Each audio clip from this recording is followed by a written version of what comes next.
Mic check, Motor Masters podcast. I mean, of course, back with another Thinking Out Loud. I want to thank you to all listeners, supporters, and who share the podcast, everybody who watch, comment, YouTube, Facebook, Instagram, TikTok, and Snapchat, the stories. I want to shout out to all y'all. Without y'all, I wouldn't be doing what I'm doing. So I appreciate each and every like, share, comment, feedback that I get. All right, let's start it off. I want to say this. I'll start by saying this. I didn't. I never thought that I would. How can I say it? Damn. I didn't think my dad would make it to me being 33. And I say that because, him and my mom, they kind of put this kind of seed in my brain that things were just hereditary, right? And I was younger me, I took hereditary as if this happened to you, it's going to happen to me similarly. And something that my dad always said that stuck out to me was he didn't understand and start asking his dad questions until later on in life. And by the time he was able to start asking his dad questions and talk to his dad and I guess be manly, his dad died. And so I want to give you a rundown real quick. Before I say this, I want to say happy birthday to my father. By the time this come out, it'll be his birthday. His birthday is 12/27. So happy birthday to him. Happy heavenly birthday to him. And I always told myself I wanted to kind of give, I don't want to say a eulogy, but I wanted to give some kind of thought, some kind of spoken planned speech about him or to him, for his family to see, my family to see, and just to have, because when we had the recognizing of his passing, which I can call a funeral or whatever, I remember going to the front and I'm asking like, hey, anybody got anything they want to say? And his kids want to speak. And at the time I didn't plan on speaking, but I knew people knew I spoke. I did the podcast and stuff. And I had a rough December. So I never really got the chance to like stay on one thing. So many different things happened within 24 days that I never got a chance to sit down and say, what would I say if I had to speak about my dad? I never thought I would have to speak about my dad in that way. Like, you don't think that, right? Even though I never thought he would make it to me being 33. And I'm going to get into that in a second. But I felt like when I talked at his funeral, for the first time in maybe, I don't know how long. So I might have maybe 13, 12, might have been the last time I cried in front of like people. As a kid, just a kid. But ever since that, I had never done that. And I remember walking up there feeling super confident, like, like I'm in podcast mode. Like, yeah, I'll go ahead and say this real quick and, sit back down, tell something. Like I do my thing out loud. I'm just going to say something cool. People going to like it. I'm going to just bear my all and sit back down. And it's going to be cool. I was wrong. I get up there. I look into the crowd. And I don't know why I did that for. I walked to the microphone. I looked. And I just turned around, start crying. Like I couldn't even get it out. Like it was almost like it wasn't until that very moment that everything felt real. Like until then, I feel like I was on autopilot the whole month, but just really from that one particular thing, like the idea of someone who helped created you not being here no more, and you having to go on with life without that person. It's one thing when you're not speaking. It's one thing where it's an issue. It's one thing when you think you got time, right? But time has expired, and that's a real thing. You can't ask this person no more questions. You can't get a hug from this person. That person can't bother you. You can't bother him, her, whatever it may be. Parent. It's a parent. You can no longer pick up the phone and ask your parent for something. You can no longer go ahead and touch your parent, speak to your parent. So everything just felt like it wasn't real to me. Just a backstory on that as well. I'm gonna get back into this stuff, but and I always said it about it, and I try not to like make people feel super bad for me because I don't want anybody feeling bad for me. But just December of 2023, it was just horrible. Like December 1st, you lose your job. December 6th, on your daughter's birthday, you get a call that your dad has died. And then in trying to deal with that and find new employment and all this kind of stuff, in the midst of that, You're getting ready to go up to New York to celebrate your dad's life. You buy your tickets, you buy your mom your ticket, this, that, and third. And then on 23rd of December, that morning, my mom has a massive stroke. Whole right side of her body can't use. And so it was a lot to deal with. Mind you, my dad's birthday is on 27th. We had his funeral, celebration of life, whatever you want to call it, on the 27th. So we took the bus to New York. I'm thinking about my mom the whole time. Like, damn, should I have stayed? Do I need to stay with the parent I got, or should I just go to this celebration? Because my dad was cremated, so it wasn't like I was going to see him again, nothing like that. Like, the last time I saw him was the last time I saw him. And so, yeah, I wasn't prepared for none of that. And so when I did talk, I felt like I said definitely some good stuff, and I'm gonna kind of reiterate some of that. But I wasn't prepared. I was still emotional. It just wasn't. It wasn't. I don't think I landed what I wanted to land. I didn't want it to end. Like, I remember talking, and I know when I'm talking, like, anybody that knows me, or even my dad. If you knew my dad, you know me. When we get to talking, we will talk. Like, people might say, "Oh, you don't speak a lot. You don't say a lot. Or you too silent. You too." When we get to talking, we will talk. And I remember getting to talking and feeling like I got the ball rolling. Now I wasn't emotional. They laughing a little bit of stuff I'm saying, so I kind of got the crowd. But I remember thinking, like, is that everything you want to say? Because this is real. Once you get done talking up here, and them next people go and they finish and they wrap this up, it's in the books for real. Like, it's real. That's it. The funeral, the celebration of life is over. I don't know why. I just feel like in funerals, people are there, and that's the last time you get to speak to them. So I felt like I needed to get everything out I wanted to get out. And so I remember just rambling because I didn't want to stop, because I didn't want to get the podium, because I felt like once I get the podium, I was rushing that process to be over. And so I stayed in there longer than I probably should have. With that being said, once again, I thought my dad would have passed way before I was 33. Some reasons being, if anybody don't know, my dad was just like me, a normal guy, cool guy. I could tell he was the man in most of life, in places he was in, environments he was in groups he was in. Handsome guy, nice dressing guy, liked to be fly. One foot in, one foot out. Had a nice job with benefits. Union worker. Was a teamster, but on the same side would take trips to Virginia and Baltimore and do whatever he do there to make money, also on the side or whatever. So that was his life, and that's what I knew him to be. He would tell me on one hand, hey man, don't fight. Always try to talk it out. Don't get into no physical combat. If you could talk it out, talk it out. Meanwhile, he might be cocking his gun, putting his jacket, and walking outside. So, that's kind of how I grew up, as it relates to him. But I say that and to say, I was down here in Augusta, Georgia, the first time I got a call about something being wrong with my pops. And I think he had a seizure or something like that. I don't know. I never really got to get the gist of, I was a kid, so I was being a kid. And I remember my mom taking care of him because he had a seizure for a minute. And her calling me saying, hey, yeah, don't get the wrong idea. I'm helping your dad because that's your dad, but we're not getting back together. And I said to say that because, no, that was the first time I had seen them actually being around each other again for a while. And then shortly after that, I was sixth grade. Shortly after that, I got a call. This is back when back when people had home phones. They called the house. They said, hey, can I speak to Jermaine? I said, this is me. I said, oh, no. Do you know a Jermaine Coleman? I said, yes, my dad. She said, hey, we're calling because we picked your dad up on the side of the road. He was unconscious, yada, yada, yada. Once he said that, I didn't hear nothing else.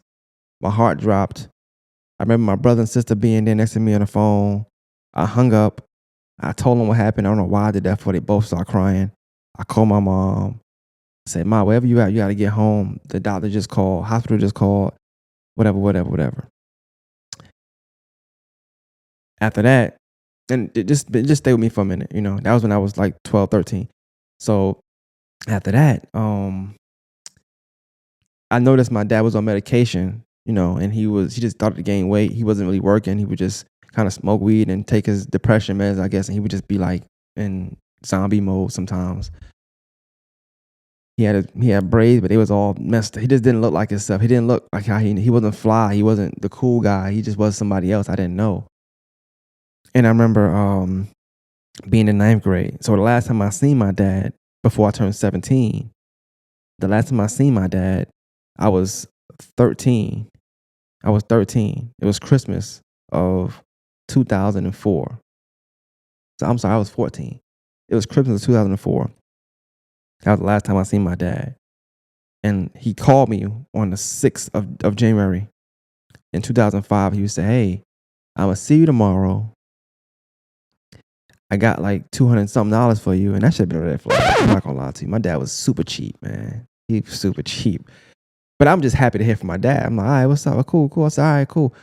Because it was my cousin's birthday. I wake up the next morning. My mom says, hey, don't expect your dad. He had an accident. Mind you now, he didn't have a few accidents now. So I'm kind of prone, getting used to him having accidents, whether it be hospital stuff or whatever. I'm just used to him being in and out the hospital now at this point. I said, oh, okay, cool.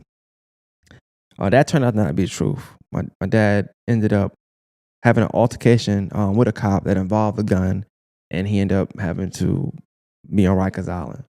I didn't see my dad again after that till I was 17. So Christmas of 04 was the last time I see my dad until I was 17, and I had already graduated high school. It was August of 2008 when I see my dad again. All right, so I had to say that to say this. When I say that, I thought I would lose my dad before I was 33, it's because of all he was going through. And he told me he lost his dad at a young age. He lost his dad at 19. I'm talking, he lost his dad at 18. Had me at 19. I never saw his dad. I don't know my grandfather. I never saw him. I died from an overdose. My dad also would get mad at the term ODing. I never understood when I was younger until I got older and realized, okay, his dad died from an overdose. So hearing that word probably triggered him. One day, he just got so mad. I never understood. He just got so mad. He just spazzed out, like cursing at us and just saying like, "Y'all know what that mean? Y'all know what that mean?" And he just was like spazzing. I never understood it. And one day I told my mom about it, and she was like, his dad died from an overdose, so he probably don't want y'all saying that word because it probably triggered him to think about his dad dying from overdose. I'm sorry. So I say all that to say, and I'm gonna be jumping around. You gotta forgive me because I ain't expect. It's hard even now talking about it. But I feel more comfortable because time has passed, and I feel like I've come to grips with the fact that he is no longer here. But it's hard to talk about not having a parent because that's what you know. With that being said, I always thought that life was preparing me to not have a father, to not live with a dad, to have him not be here. And because I went through some of the rough stages in my life, which was 14 to damn near 18, without him, I just felt like I was preparing myself to live without him. I never was really bitter. We did talk on the phone here and there. I never was mad at him. I knew he couldn't control what happened. I knew that he didn't mean to do whatever he did.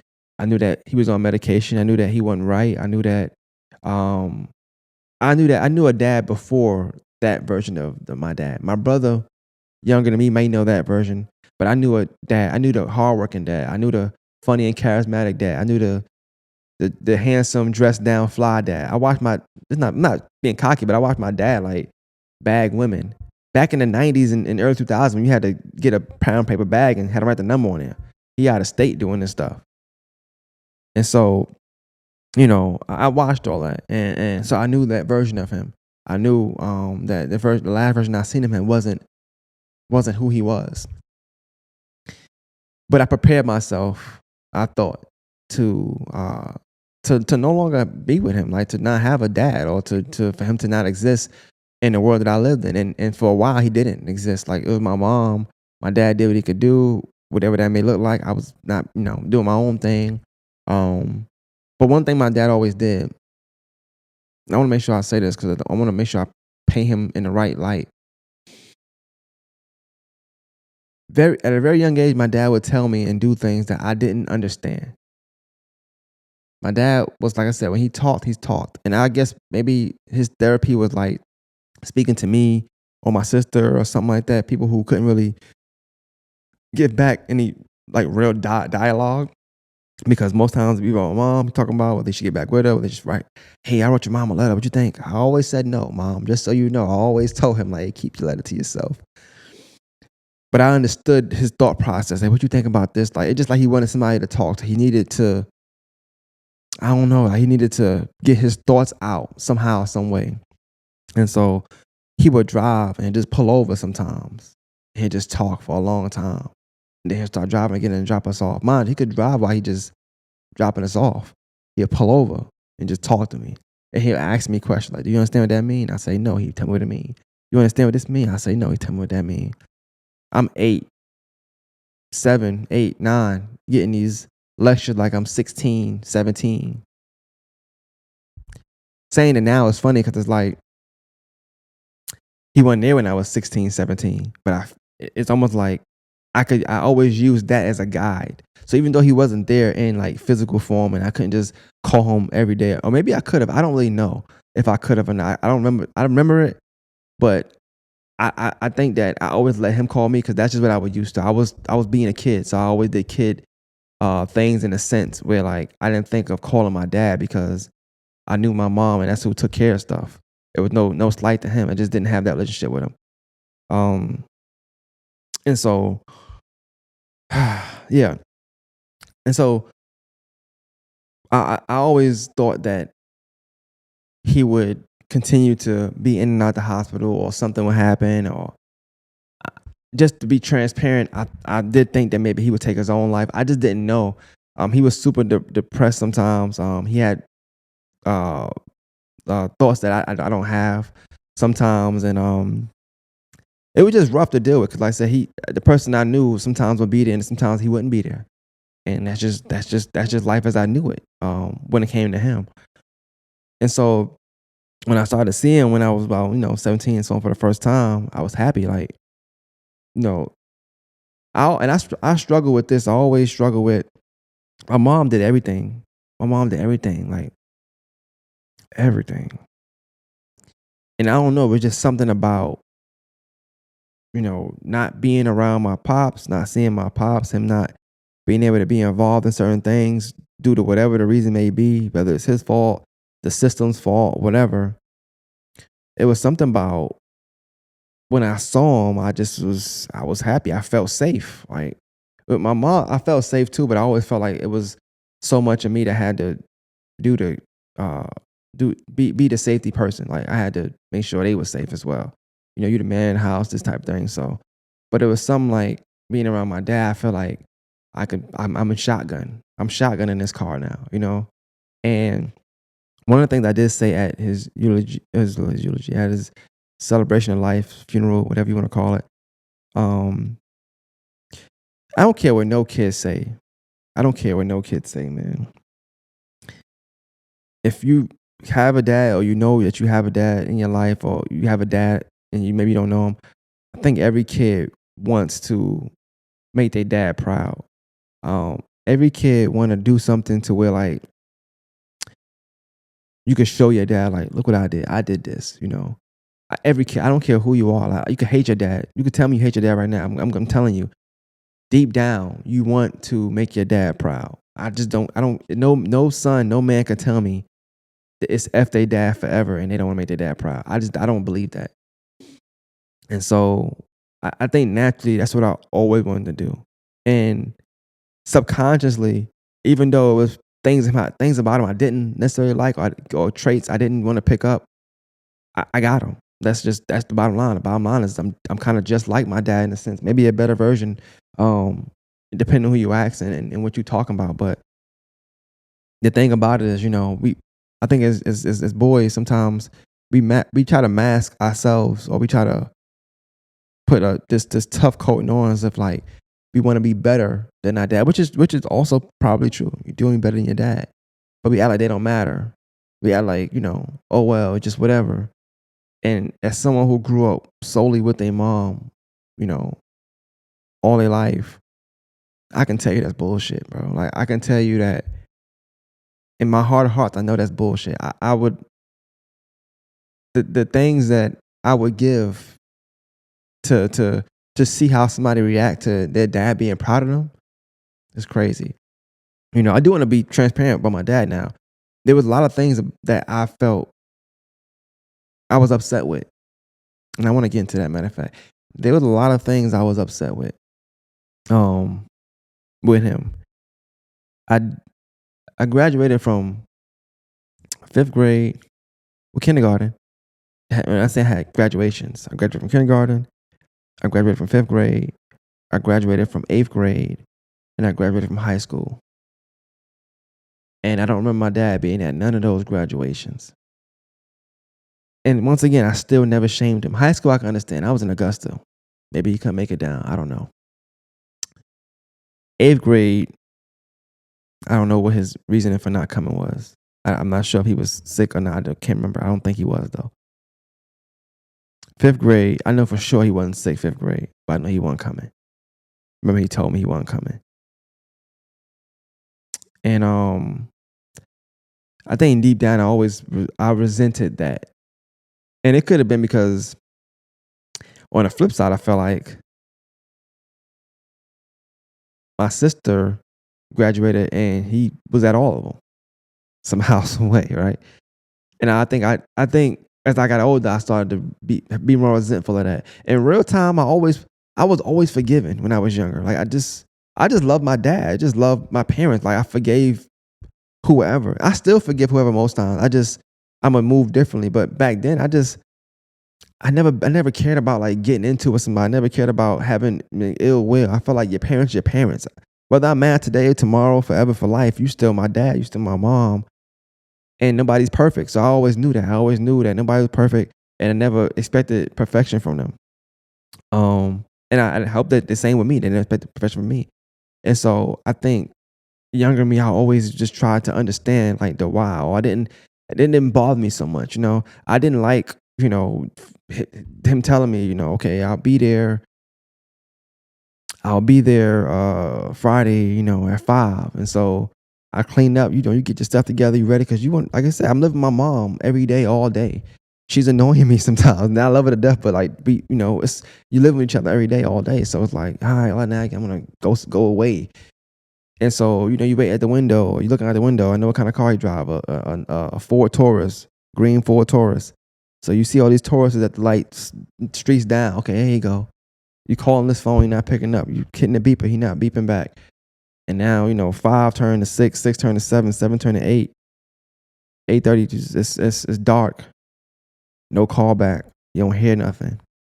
I remember times like that. I hated all that. I resented that. But I always forgave. The next day you call, oh, okay, so it's okay. It's okay. Just how you be. And so, and this is not to tear him down. I just want to be transparent in my feelings. I always still forgave and never made it seem like I had an issue. Like never.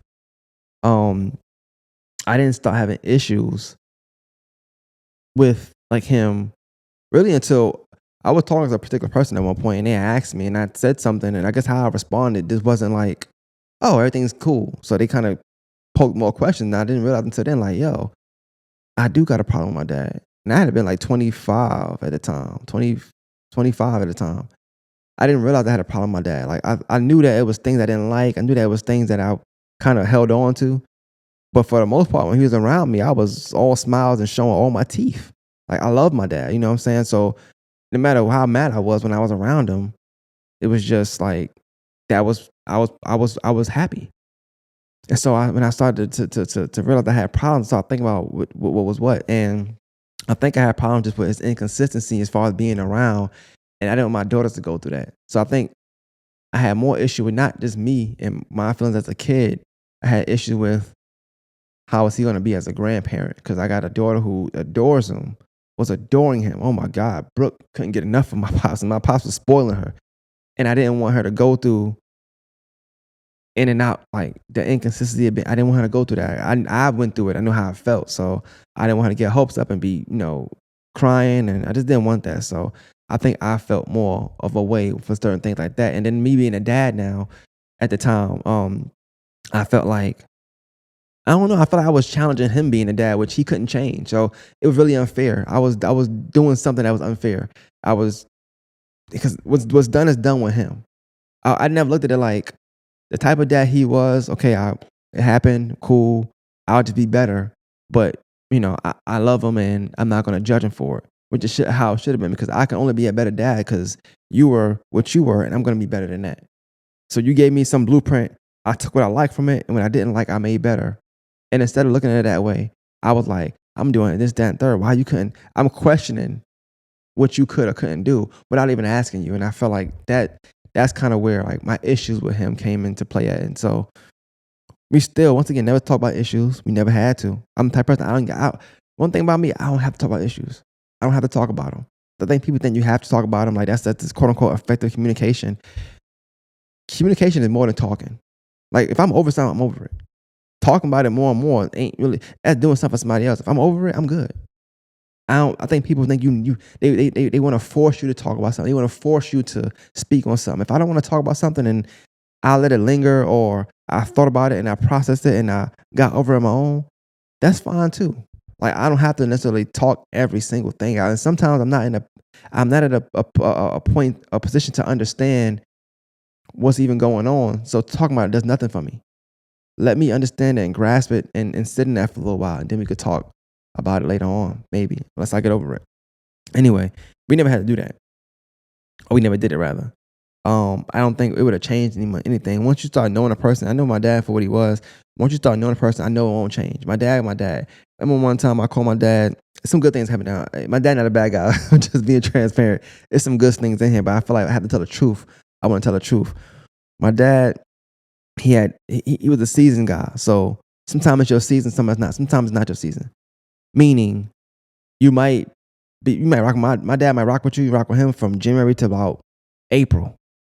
And from April to the rest of the year, he might not fuck with you. For whatever reason, he don't fuck with you. I don't know why, what it could be. It's something you said, something that bothered him, his own thought process getting in the way, maybe depression medicine, who knows.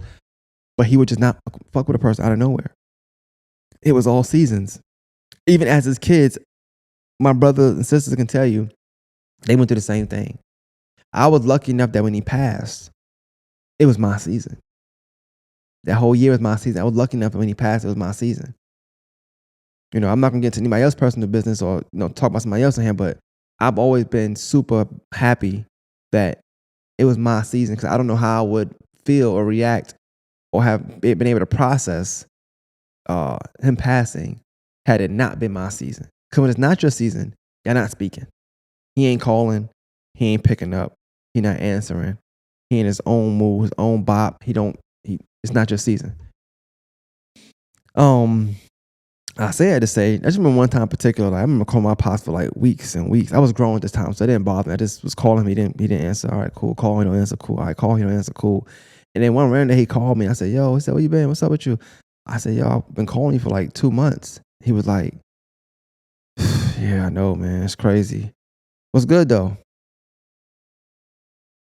What you mean? I've been calling you for a fucking month. That's what's good. I'm trying to figure out what's going on with you. But that was him. Like, and he just gonna move on from there. Like, we not gonna stay on that. Let's just, and that's how he moved. And more and more I talk about it, I feel like I kind of do the same thing, but that's neither here nor there. Damn, genetics is crazy. Genetics is wild. But anyway, I started by saying that I didn't think he'd make it past me being 33, or make it to me being 33. And so I say all that to say this. I want to kind of talk more into just people and parenting and stuff like that. I'm telling y'all that at 14, I had made peace with the fact that it was a strong possibility that my dad would be dead, would die. And I thought that would happen before I turned 20. So 15, 16, 17, I felt like at the time I made peace with the fact that, my dad won't be here much longer. And he defied the odds. He beat, my odds rather. He beat whatever I thought. 21, 22, 23. He came down living here. I lived with my dad. Had an apartment with my dad for a year. We had our own apartment together for a year. Got to live with him for a year. We just did things that I never thought we would do together. Was in California together for a little while, for watching Dawn games. Just had spent Christmas together one time, and my got Brooke all these gifts and things like that. It was things I never thought would I'll be able to witness that I witnessed after that. But I say all that to say 15, 16, 17, I had made peace with the fact that my dad wouldn't be here forever or wouldn't be here much longer. My dad passed when I was 33. And I can tell you right now, I can tell you that day, I can tell you a year from now and a year before this. No matter how much peace I made with the fact that I knew or I thought he wouldn't make it past me being 21, 22, I was not prepared to lose a parent. Whatever peace I thought I made at 14, 15, 16 was just must have been just something so I can get through life and not worry about answering no questions. Also, I can get through life and act like he didn't exist so I can be strong for what I need to be strong for. Because I remember getting that call at the bowling alley, and it's funny, like you don't realize how many things are, I guess, like trauma responses and something like that, right? And I didn't realize until just now. I haven't been back to that bowling alley since that call, and that was December 6th of 2023.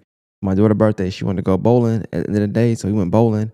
And about 6, 7, something like that. My mom called me and was like, "Hey, what you doing?" I said, "I'm with Brooke. It's her birthday. We at the bowling alley." She was like,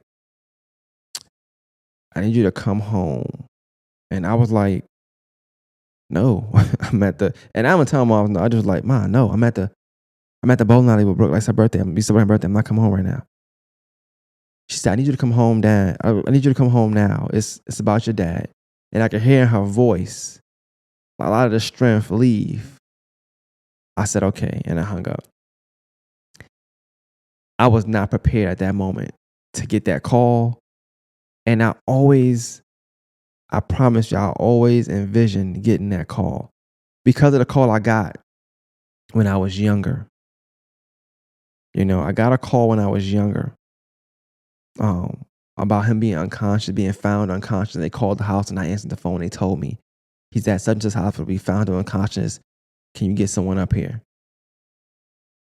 And I remember that call and it always stuck with me because, like I said, the tone of it and how they have to, get that news to you. And so I felt like because I didn't cry after that call, that I'll be good whatever call. I mean, I envisioned this so many times. And I hope it don't sound bad, but I just dealt with reality different when I was young. I envisioned him passing so many times and how strong I would be when I got the news and it would just be another day. And I'm not saying this, I didn't love my dad, of course, but I just felt like I could do that. I felt like I could brace myself for something like that, because of all he had going on. And so I remember getting that call, and I remember being with my daughters and their mom was at the bowling alley too, because it was her birthday. And we was in separate cars though, so I went in my car and I said, "Hey, I'll call you when I get to the house. I gotta go home with something important. I can't." We were done bowling, thank God. We was at the arcade part, and so I drove home, and I never forget it, man. I could come through the door. My brother was sitting on the sofa. My mom's is just there. And I walk in and I say, I got mail in my hand. I got mail in my hand.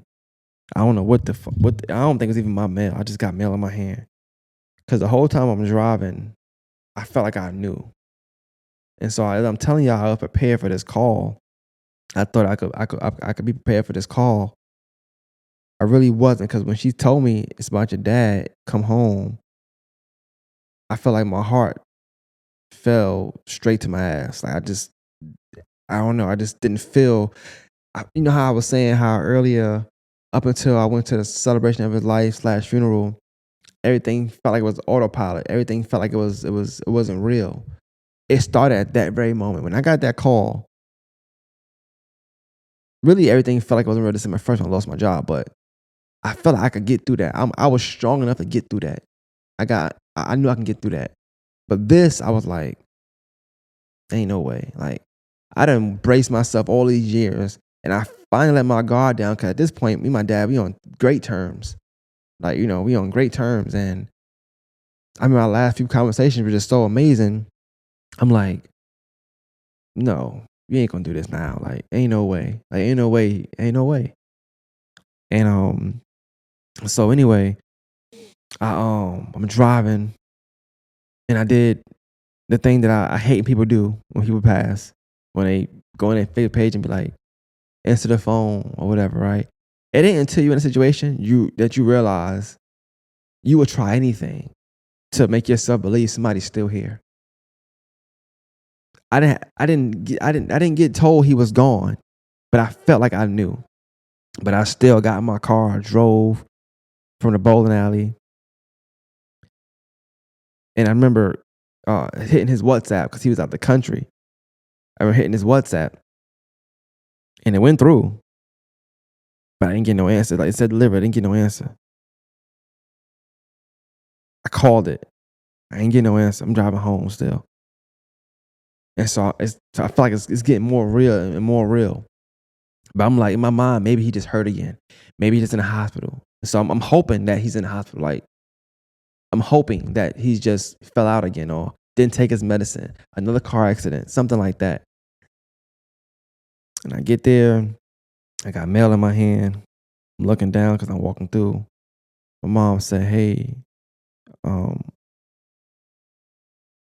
all I heard was your dad passed away and this morning.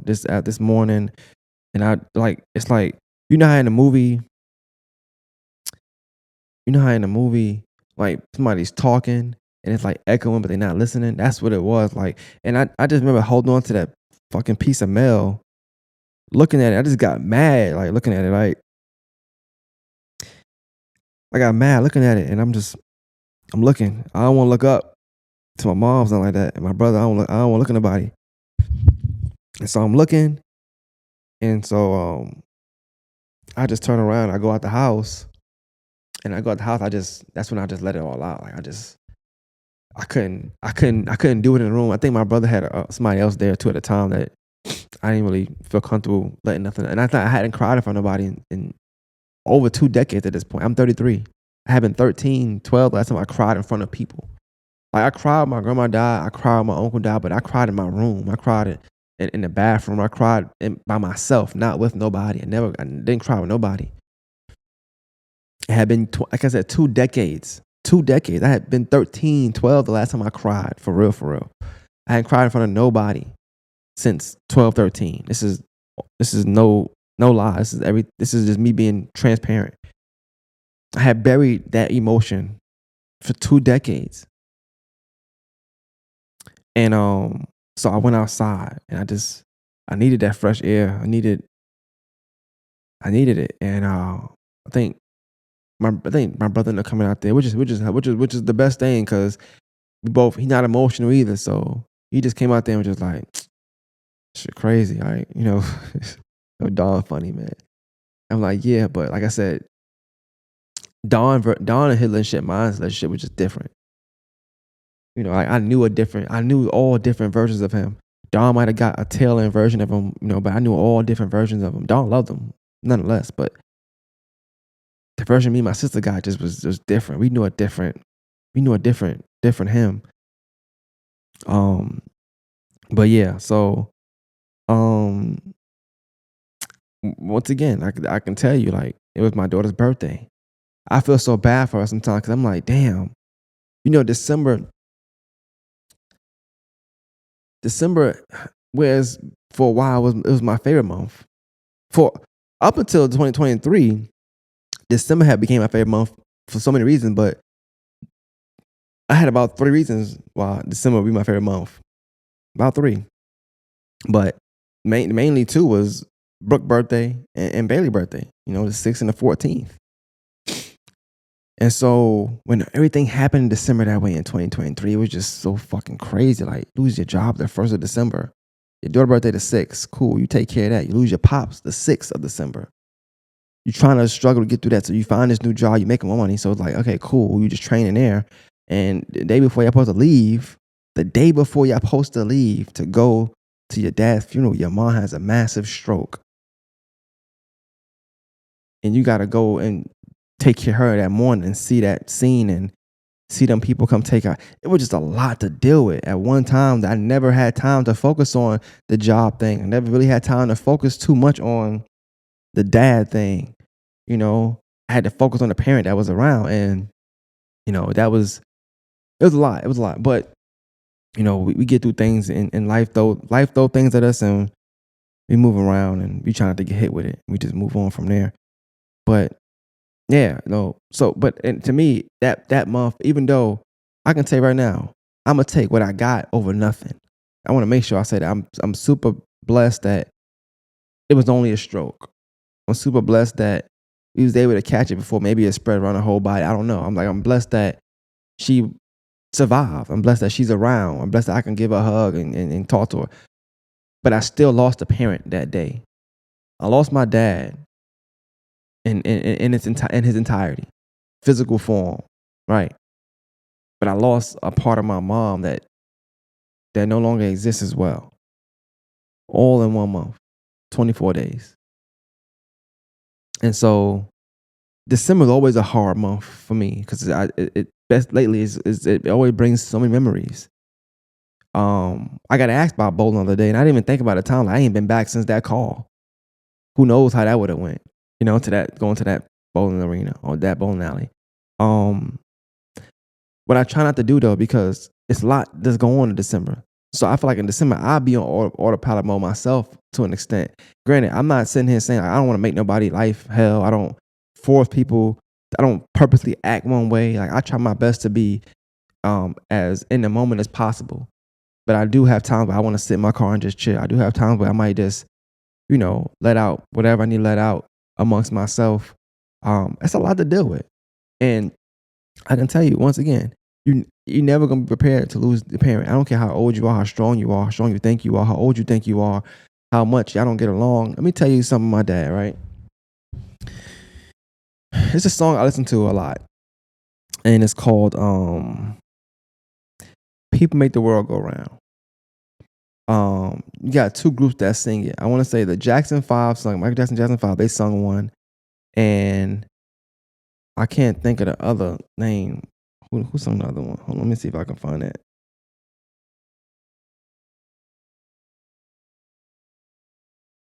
Oh man, I ain't gonna get it. Matter. It's called "People Make the World Go Round." I think it's the Delphonics. I'm not mistaken. Let me find it, because if I don't find out, it's gonna bother me. I have to know. I have to know who sing it. And that might be it's the stylistics. That's what it was. I ain't gotta look it up. The stylistics, they sung it. And so I was playing that for a minute. I be in my bag sometimes while I like certain songs. I just love that song. I'll play both back to back. I had just got the cover of Urban Pro Weekly. I gave him a magazine, right? I just got the cover of Urban Pro Weekly. I had at 2023 up until December. That was my year. That was my favorite year. It's crazy how 24 days could mess up 360 something days or 340 something days, whatever.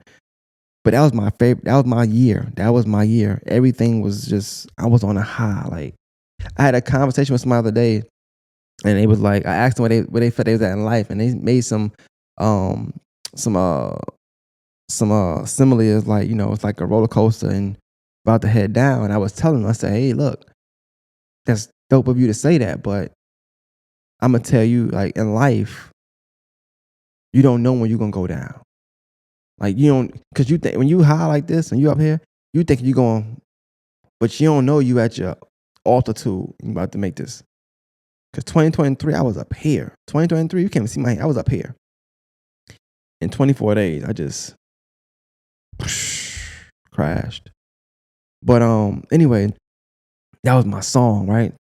And I went to I was taking care of my dad the last year of his life while I was getting him. We got to go, taking him places down Third, and we had some, we had no issues, but I felt ways about some stuff, and I was in a mood where sometimes I felt like he was bothering me. Mind you, I'm thinking I got time. That's why I tell everybody now. And I know people hate when I say this, but I tell anybody that got both of their parents, this in general, this is a parent thing, but this people in life in general, your best friend, your sister, your brother, your kids, I don't care. But mainly your parents, like, or your grandparents. Like, you don't know how much time you got left with them. And speaking of someone who lost one already, You don't have the time you think you have. Even if you do, you don't got it. It ain't yours. Don't waste that time by being cocky thinking you got time. If it's not that deep, don't let it be that deep. If you could talk it out, talk it out. Nobody's in control of time. Don't make the mistake of thinking you got time to get something right, or you got time to fix this, or you got time to ask this question, you got time to love on this person. No, you don't have time. Time got you. But anyway, I said to say the song was playing, right? So I was the man. That was my year. I took him his stuff to his room, his hotel, and and this somebody I would go see, and I told him like I would get this feeling because the hotels he would be in, I would have to pass him because they was on Washington Road, and I had to pass him. I would just get these feelings sometimes like, damn, my dad was there. Damn, my dad was there. I hate driving down Stephen Creek Road. I hate driving that past Washington Road and coming off with an Outback and stuff like that. Cause my dad was saying the Super 8 at one time or something like that. All the rooms my dad stayed in, I hate being by the pilot on Riverwatch. Like I hate all of that, right? Because it made me think of him. I'd be feeling the way. But anyway, the song was playing. And I go downstairs and a lady tapped me and said, hey, this the other guy, he wants you up here. My dad was calling me again. He called me up there. And remember I was saying how I was on the podium and I was talking for a long time and I just couldn't I wouldn't stop. I ain't want to end. I feel like that's what he did. Like I just made that distinction just now. Like I remember him telling me a story when I came up there. And I don't know what the fuck the story is about to this day. I don't get it. I didn't understand it. It didn't make no sense. My dad was great at storytelling. It didn't make no sense. But I could tell he wanted to talk, and I just felt like he wanted me to stay a little bit longer. I was always on the move in 2023. Another thing about being up here, I was always on the move. Podcasts, working in Columbia, come back, podcast, kids, work, podcast, kids, work, podcast.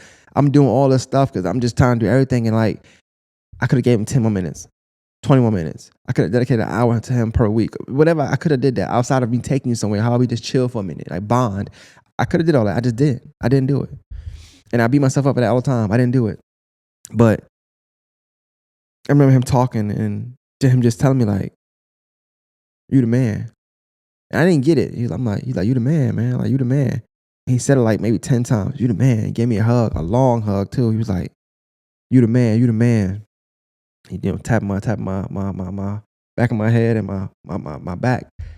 Like, you the man, man. He just holding me. And remember I said earlier, I was like that all boys, want to make their dads proud. And I felt like it was in that moment I did that. I felt like everything I was doing at that moment made sense. I was busy. I was working. I was the man where I worked at. I was the man in the city with the podcast. I'm on the cover of this publication. I get to get my dad. I'm doing things for him. Nice little cars, cleaned up. I'm taking care of my kids, my mom straight, my brother. Like I'm doing so much, and my hands is in so much. I felt like he was just proud, and I never got that from him. Like I said, I never got to him see him at no graduation, to him to give me a hug and say, "Yo, congratulations." It's just certain things I don't want to say I was stripped of, but I didn't get. I don't know how I feel. I didn't know how I feel to have him be so proud. It's a few times where in my life I know he was proud, but even those I was judging those. I didn't look at things for what it was because I was so busy. Like sometimes you be so mad at people, you just be like, you don't want to see nothing else. Like you want to just be mad, and that's what I was doing.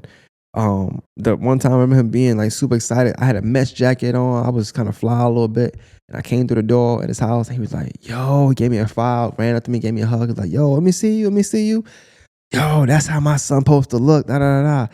And I remember loving it, being hyped, because he hyped me up in front of the family and stuff, saying I'm fly and all that stuff. I'm trying to get like him. I looked up to him. I'm gonna be like my dad, right? But I was a mama's boy, so deep down I was like, "But you can help her do this." Like, so I never could take a compliment because I always felt like you can change that. You could buy me clothes and have me look this way. She did that. I can never be in the moment and accept stuff because I was always older than I needed to be, I guess, mentally up here. But I want to make sure I end this well because I want to be past the hour. I think an hour's too long. I probably didn't do what I thought I did on this, but it's fine. Um, I want to say this, man, and so everything I said, and I'm moving along, so I don't get emotional or cry because that's not what I want to do. So sometimes if I fuck up and go somewhere else, just stay with me. Like just know that it was getting too deep for me to keep going that direction. I want to say this. One of the greatest things about the circle of life and all that stuff is I talked about me in a publication, the Urban Pro Weekly, right? I was on that publication, the cover. He had it. I gave him one. We was able to get his belongings from when he passed. And I remember my sister having his bag. So we going through his bag and stuff. We trying to see what we need to do, call these credit cards, in this, whatever. And I just remember him having my copy of the Urban Pro Weekly. And I just felt like top of the world. I'm like, yo, this is belongings. This is all he got. And out of all the things he got, one of them is the cover of the publication that I was on. And mind you, he didn't have no paper. He just had just my part folded up in here. Like he could tell he could tell you I've been reading it a few times, and that just meant the world to me. And so, yeah, man, I think with time, I want to just say that with time, like losing a parent is hard, and if you do got both, I'm not saying that let people walk over you. I'm not saying that you can't stand on business. I'm not saying that don't set boundaries for yourself. What I am saying though is make sure it's important. 'Cause I can tell you everything I was mad at, or things that I was mad at when it came to my pops. I'm not. It wasn't important. Long story short, it wasn't important. It wasn't important.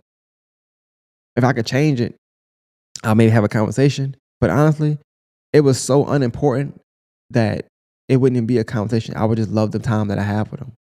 I would just love to cherish the moments that I can cherish with them. I would ask them different questions. I would set more time aside to get to know. Mind you, I lived with them for a while, or a year. We had an apartment together down here, and I was barely there during the COVID time. I was barely there, and I can remember how you felt sometimes. Like, oh man, I thought you were gonna be here more. And I remember thinking like, I can't. I'm living both. I'm living with my mom. I'm living here still, helping my mom's out with my grandmother. She was alive at the time, so they need help with certain things bill wise, and I'm paying bills here. I was stretching myself thin. I've always stretched myself thin. I don't think for everybody. Some point in life, I got to live for myself, right? At some point, but I think I get my selflessness because I always felt like it was times where he was selfish, but I also feel like it's a human thing to do, to pick yourself. And sometimes people that pick themselves live good lives. So maybe I'm the fool for being selfless when I should be selfish. I don't know. Um, you know, it's a lot that happened. Ever since then. When I was here, and when I dropped, I felt like there were people around that could have definitely helped me up, but I think they stepped on me. And whereas I'm forgiven, but you never gonna forget how people made you feel when you was already at your lowest. I was at my lowest already. Like I was up here. And when I was up here, I remember how people talked to me. I remember how people treated me. I remember how things was. So when I dropped, I'm dropping. Physical form is down here, but this is still up here. I remember how it's supposed to be. And so when I seen people or persons, that was supposed to help lift me up, stand on me, step on me, stomp on me, twist they fit on me. It was that shit was rough. I'm like, damn, it get like that? I ain't know it get like that. But yeah, man, happy birthday to my dad. Good guy. Great, great, great, great dad. Wouldn't change him for nothing in the world. If I could change anything, I would just change me. I would just make more time. I would ask more questions. I would bond more with him, especially his last year. Like I said, I didn't know it was last year, and I wasn't the most easiest going person. I know for a fact I was on a mission. I was on a mission. I thought I was on a mission, but maybe maybe the mission I was on was the wrong mission. Maybe I had my eyesight on the wrong prize. I don't know, but like, you know, he was a good guy, man. He was a funny dude, man. I wish I could just sit here and tell funny stories about him, but for me, I always try to, uh, use my life or use things that happen to me to teach people. And for people that got their parents, just like you gotta understand, like being a parent is hard. You make so many mistakes, so many mistakes, and then everything you do is on a microscope. Like your kids see everything you do. So even if you're not making a mistake in the current moment, once again, my dad did things that I didn't and tell him in real time that bothered me. It didn't bother me until I was 24 years old. He did that when I was 10, but it's bothered me in 20. So you just never know. And I want people, especially kids, give the parents grace, especially if they mean well, because once you don't have that parent anymore, it's it. It's done for life. Spend that time with your parent. Do that thing they don't want you to do. Let them annoy you, because it's gonna be. I would kill. Literally, I would kill probably to have my dad annoy me. Like I would get annoyed when he would send his order through. He had these big ass orders for Papa John's or big Subway orders. Give me 5 subs, or Bojangles. Give me that $50 meal. I'm like, damn, it's just you. It'd be annoying. I would kill to go and get him a $50 meal from Bojangles right now just to see him.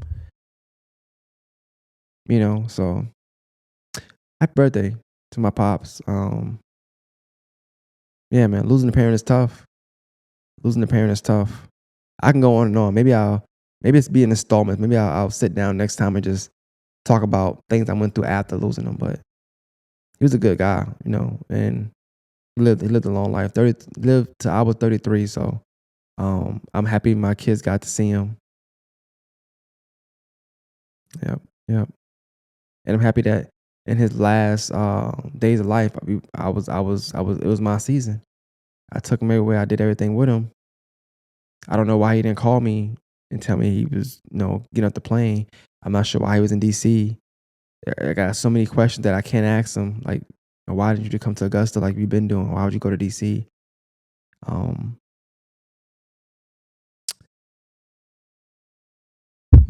Before I get out of it, there's a few things that I do want to touch on though, and I want to make sure, because maybe I make this a separate clip. I don't know. There's a few things about my dad I do want people to know before I get out of here. I just want to say a few memories of my dad, and then I'll let it be. But a few memories. Like I said, my dad was the best of both worlds. He was very much in the street guy, but also hardworking guy, 9 to 5, whatever you want to call it. When I was younger, and I always bring this up to my pops, and he hated when I brought this story up, but my pops always had a nice little car and stuff, and I don't know what they did. I was young. We was on a balcony. We was in this project towers, and we was in a balcony. And I remember seeing a hatchback truck like pull up, like wooded and red, whatever. Pulled up. About 4 guys jumped out the truck. Mind you, we on the balcony, and my pops he just screamed, "Hey, yo, they trying to rob us! Trying to rob us!" He grabbed his gun, ran downstairs, and my uncle was up top. They start shooting. The guys, because they were trying to break into their car and get their radio, whatever. That was the thing back in the 90s, I guess. And when they heard the shot, they got in the car and drove off. I remember being scared as shit, like, what the hell's going on? But I remember like the adrenaline in the house, like him running down the stairs, how fast he was running, like him not thinking and being like, didn't hold me like, yo, I'm sorry, I'm sorry. And I brought that up for the rest of my life. I was like, I thought I was in a movie. It wasn't a good thing, but I said to say, that was a version of him I knew. One version of him I knew. Another version, I remember, when I was younger, it was a time in my life where my dad did live with us, and I needed help doing a project. And me being second grade, wait till last minute, of course, and had to do a paper on Puerto Rico. And he helped me write it, damn near wrote it or whatever. And I remember it being so easy doing work with him. Like, I don't know why. It just was easy. Like my mom's, oh my God. And I love my mom to death. Mom, I love you. Man, trying to do math work and Johnny had 5 apples and all this stuff. I'd be crying at the table with my mom doing work for her. He just made everything so easy. Like, even stuff that was hard, he just made it easy, right? And so he asked me questions. I don't know, but we doing this project together. It's smooth. It's last minute. It should take a long time. It took us not that very long. I ended up getting like a 94, 95 on it, something like that. And the teacher just loved it so much. And I kept telling him that. He was like, okay. Mind, he did it out the top of his head. We didn't have no Google back then, no YouTube back then. He didn't get an encyclopedia. She asked me, where to get this stuff from. I said, oh, my dad. And let him tell her he didn't know a lot of Puerto Ricans. But I'm just saying it was easy. Like he made things easy sometimes. He did have that in him. Um, uh, oh boy, just something funny. I remember, having a basketball game. Once again, this is why I say like it's like a pro and con to the parenting thing. Because a pro is that I did see him. Right, he would come pull up sometimes, but he didn't come to the game. But I remember him coming in. I don't know what the hell was in his Cheerios that morning, but he had a rap. And he was like, yo, I'm thinking about rapping. I was like, okay. He rapped it. I ain't gonna lie to you. He gone out so I could say it. I've heard worse raps, but that's definitely top 10 up there. That rap was horrible. The flow was bad. It was just bad. And then he asked me, was it good? I said, yeah, I lied. I ain't gonna lie. I said it was good, but it wasn't good. It wasn't good at all. But I wasn't gonna tell him that. And one of my most fondest memories. I'm gonna end it here because I don't want to say too much. One of my most fondest memories with him was I got in trouble a lot. I started being bad in school, like fifth grade. I don't know why, but I just did. In fifth grade, I started being super bad in school. But to tell you how much we didn't communicate, towards the end of the year, he called me. He was like, hey, why you didn't tell me you was acting up in school? And I'm like, why would I tell you that? you know? Um, as a punishment, I guess, he would give me uh 5 words and I had to define them and also tell him in a sentence and not write it down. I had to tell him in a sentence. Like when I defined it, I had to also use it in a sentence. And this went on for like the rest of the year. And I thought, just like I said, when I was younger, I didn't like it. But as I got older, I understood it. And he didn't like punch me or hit me or beat me. He just made me learn. Like that was when you're bad in school, I'm a teacher. You're gonna learn. Um, and just to tell you night and day from my parents, my mom, my dad. And I'm about to end it here because I don't want to be on too long. Just real quick, I remember getting my first real situation. Like, yeah, I got jumped, beat up, whatever, from my bike by some guy that was like 16, 17. I was 11 at the time, super older than me, right?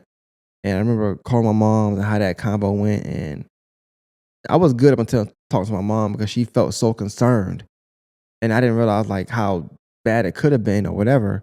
So I kind of break down, tear up a little bit because I'm mad. I got my bike and shit too. I'm pissed, but I didn't have time to like release.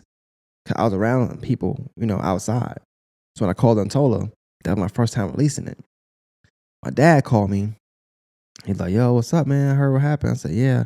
So I'm expecting to kind of cry again because it's my dad now. I don't feel safe. He was like, "Hey, dog, it's how I be sometimes." That was his advice. That was his. That's how I be sometimes.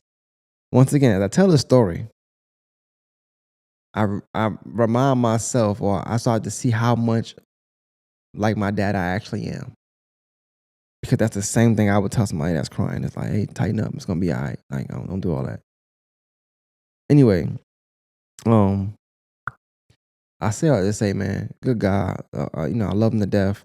If you got both of your parents, definitely cherish them. And if you don't, like, hey, man, I just never want nobody living with regret. I could have been living with regret if my dad had died when it wasn't my season, or if the last time I spoke to my dad, I was mad at him, or if I didn't, put my best foot forward. I still beat myself up now, and I feel like I did a lot for him this last year of his life. I took him everywhere he wanted to go. Made sure he ate. Took him all the doctor's appointments. Made sure he got his medicines. Like I was doing everything for him, and I still feel like I didn't do enough. I still feel like I could have did more. I still feel like as a son I came up short. Some fucking weird. I don't know why. I just came up short. I don't know, but if you got both and you're able to to just have some kind of cordial relationship, patch it up somehow, some way, at least speak on a monthly or something basis. Do that because, like I said, you don't get this time back, and you don't have time. People think you got time, you do not have time. And if you want to see how much time you don't have, lose a parent, lose a parent, lose a parent, and see how quick life start moving for you. Lose a parent, and I don't wish that on nobody. I don't wish losing a parent on nobody in this world. Um, but yeah, man, yeah. It was good to get that out, man. Happy birthday to my pops.